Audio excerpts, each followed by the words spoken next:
প্রতীক্ষার ব্যাপারে শিমুলকে সব সত্যিটা জানিয়ে দিল তীর্থঙ্কর। হ্যাঁ বন্ধুরা, কার কাছে কই মনের কথা সিরিয়ালে আজকের পর্বে তোমরা এরকমটাই দেখতে পাবে। পুরো গল্পটা জানতে হলে প্লিজ লাইক দিয়ে সঙ্গে থেকো। তীর্থঙ্কর যখন পুতুলকে পড়াতে বসায় তখন পুতুল তীর্থঙ্করের হাত ধরে বসে থাকে। সেটা দেখে পলাশ আর প্রতীক্ষা রেগে যায়। পলাশ বলে, বাহ মা বাহ, তোমার মেয়ে একটা ছেলের হাত ধরে বসে আছে আর সেটা দেখে তুমি কিছু না বলে হাসছো। ওই মেয়েটি নয় এইসব দেখার তার অভ্যাস আছে, সে চায় এই বাড়ির মেয়ে উচ্ছনে যাক, সে নয় হাসছে, আর তুমি মা হয়ে কি করে এটা দেখছো।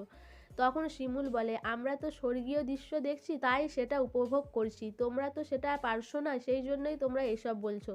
পলাশ বলে, মা এইসব এই বাড়িতে চলবে না, প্রতীক্ষা বলেছিল না এই লোকটার চরিত্র ঠিক নেই, একে এই বাড়িতে আসতে বারণ করে দিতে, তবু তোমরা ওকে বারণ করে দাওনি কেন। তখন শিমুল বলে, কে কি বলল তার জন্য আমরা এই মাস্টারকে আসতে বারণ করতে পারি না, আর ইনি এখানে পড়াতে আসবে। প্রতীক্ষা বলে যে, আমি ভালোর জন্য বলছি, শুনছো না তো, ভালো, পরে যখন কোনো কিছু হবে তখন তোমরা বুঝবে। এরপরে পোড়াক নিচে নেমে আসে। পোড়াকের কাছে পলাশ সব কিছু নালিশ করতে থাকে। তখনই তীর্থঙ্কর বলে, কি আপনি পুলিশ নাকি, আমি তো জেনেছিলাম আপনি স্কুল টিচার। কিন্তু পোড়াক বলে, এইসব আবার কি মজা। তখন তীর্থঙ্কর বলে, আপনার ভাই যেইভাবে আপনার কাছে নালিশ করছে আমি ভাবলাম আপনি হয়তো পুলিশ, সেই জন্যই আপনার ভাই আপনার কাছে নালিশ করছে, তাহলে আমারও একটা নালিশ করার আছে, আপনি যদি শুনতেন। তখন পোড়াক বলে, কি বলতে চাইছেন। তখনই তীর্থঙ্কর জানায় যে প্রতীক্ষার সাথে তার রিলেশন ছিল, সে তার সাথে মিলামেশা করেছে, তার বাড়িতে যেত, তার মায়ের সাথে ভালো ব্যবহার করে বাড়ির সব কিছু লুটে নিয়েছে, তার ব্যাংক ব্যালেন্স সম্পত্তি সব কিছু আত্মসাৎ করেছে প্রতীক্ষা। এই কথাটা শুনে প্রতীক্ষা চমকে ওঠে। এদিকে বাড়ির সবাই অবাক হয়ে যায় প্রতীক্ষার ব্যাপারে এই কথাটা শুনে। শিমুলের শাশুড়ি বলে, এই মেয়ে তো ভালো মানুষই করে আমাদের বাড়িতেও ঢুকে পড়েছে, আমার ছেলের মাথা খেয়েছে, আর আমার ছেলে বোকা, কিছুই বুঝতে পারে না। আমারও তো মাথা খেয়েছিল, কিন্তু আমার বড় বৌমা আমাকে এসে বাঁচিয়ে নিয়েছে। এই মেয়েকে যতটা দেখে সোজা মনে হয় ততটা সোজা নয়।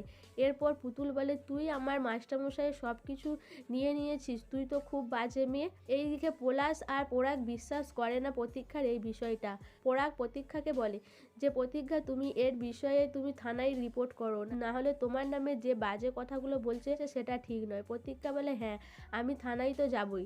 তখনই তীর্থঙ্কর বলে, হ্যাঁ আমিও তো থানায় যাব, আমার কাছে সবই প্রমাণ রয়েছে তুমি আমার সাথে কি কি করেছো, আর সেটা জমা দিলে নিশ্চয়ই পুলিশ তোমাকে ধরে নিয়ে যাবে। তুমি এক অসহায় মেয়ের প্রতি যে দুর্ব্যবহার করছো, তোমার শাশুড়ির সাথে যেটা করছো সেটা ঠিক করছো না, আর যদি এইসব শুধরে না নাও আমি তোমাকে সত্যি সত্যি পুলিশের হাতে তুলে দেবো।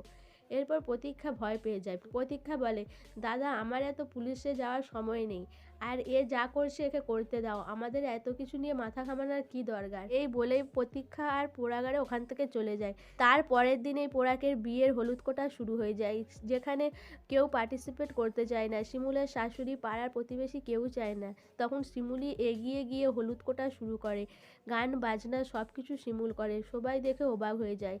তখন শিমুলকে বলে যে তার কোনো কষ্ট হচ্ছে না। শিমুল জানায় যে না, তার কোনোই কষ্ট হচ্ছে না, যেই মানুষের সাথে কোনোদিন তার কোনো সম্পর্ক ছিল না, তাহলে কোনো কষ্ট হওয়ার কোনো কথাই আসছে কেন। এরপরে প্রতীক্ষা বাড়ির সবাইকে মিষ্টি দেয়, কিন্তু কেউ মিষ্টি খায় না। এরপরে শিমুল বলে যে সে নিজের পয়সা দিয়ে আজকে মিষ্টি খাওয়াবে বিপাশা, সুচরিতা সবাইকে।